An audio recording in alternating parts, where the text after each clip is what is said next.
آج ہمارا حال کیا ہے؟ ماشاءاللہ بچہ یا پیدا ہوتے اور اس کے ہاتھ میں موبائل دے دیا جاتا ہے، بھئی موبائل پکڑو جا کے اپنا کام کر۔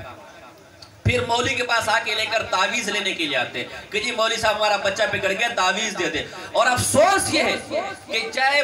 ہم ہوں چاہے آپ ہو، ہم نے قرآن کو تعویذ گنڈوں کی کتاب سمجھ لیا ہے۔ معذرت کے ساتھ ناراض نہ ہونا، میں اس کا منکر نہیں ہوں کہ قرآن شفا ہے۔ امام ابن قیم رحمہ اللہ بہت بڑے ایک عالم گزرے، ایک فقیہ گزرے، اور انہیں اپنا واقعہ لکھا ہے کہ میں جب حج کرنے گیا تو حج کے دوران میں بیمار ہوا، مجھے کوئی طبیب نہیں ملا، کوئی ڈاکٹر نہیں ملا، تو میں نے کیا کیا کہ آب زمزم لیتا تھا، اس پر سورہ فاتحہ پڑھتا تھا اور اس کے بعد اس کو پی لیتا تھا۔ جس بیماری میں نے اس کو پیا، اللہ نے اس قرآن اور آب زمزم کی برکت سے مجھے شفا عطا فرما دی۔ میں اس قرآن کے شفا ہونے کا منکر نہیں ہوں، میں اس کا منکر نہیں کہ قرآن سے دم کیا جا سکتا ہے، لیکن آپ ذرا غور کریں، قرآن اگر صرف دم درود کے لیے آتا تو اتنا بڑا انقلاب پوری دنیا میں برپا پیدا کر کے نہ جاتا، اتنا بڑا انقلاب نہ لے کر آتا۔ یہ تو قرآن جو ہے زندگی کا دستور ہے، یہ قرآن زندگی کا منشور ہے۔ آج ہم نے تعویذ گنڈوں کے لیے قرآن کو پڑھ رکھ لیا، نہ میرے بھائی، یہ قرآن تعویذ گنڈوں کے لیے نہیں ہے،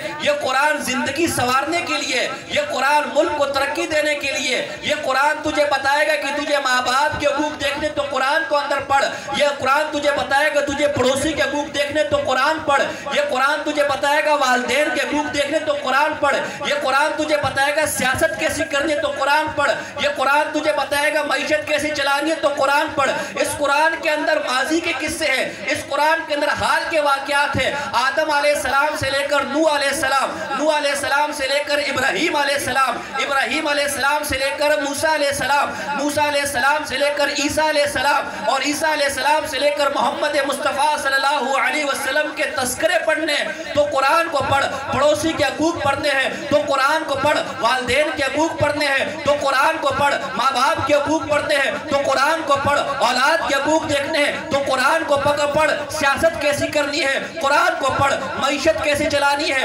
قرآن کو پڑھ، معاشرے کے اندر چوری ڈکیتی قتل و غارت گیری کو کیسے ختم کرنا ہے قرآن پڑھ، ترقی کیسی کرنی ہے قرآن پڑھ، پڑوسیوں کے ساتھ تعلق کیسے قائم کرنا ہے قرآن پڑھ، ملک کو ترقی کیسے دینی ہے قرآن پڑھ، معاشرے کو اچھا معاشرہ کیسے بنانا ہے قرآن پڑھ، تو نے ماضی کے قصے دیکھنے قرآن پڑھ، دنیا نہ تھی کیا تھا قرآن پڑھ، دنیا ہے کیا ہے قرآن پڑھ، دنیا نہ ہوگی کیا ہوگا قرآن پڑھ، تو نے جنت کے راستے دیکھنے قرآن پڑھ، تو نے جنت کی نعمتیں دیکھنے قرآن پڑھ، تو نے جہنم کی ہولناکیوں کو دیکھنا ہے قرآن پڑھ، تو نے جہنم کی ہولناکیوں سے بچنا ہے قرآن پڑھ، تو نے رحمان کا راستہ دیکھنا ہے قرآن پڑھ، شیطان کے راستے سے بچنا ہے تو قرآن پڑھ۔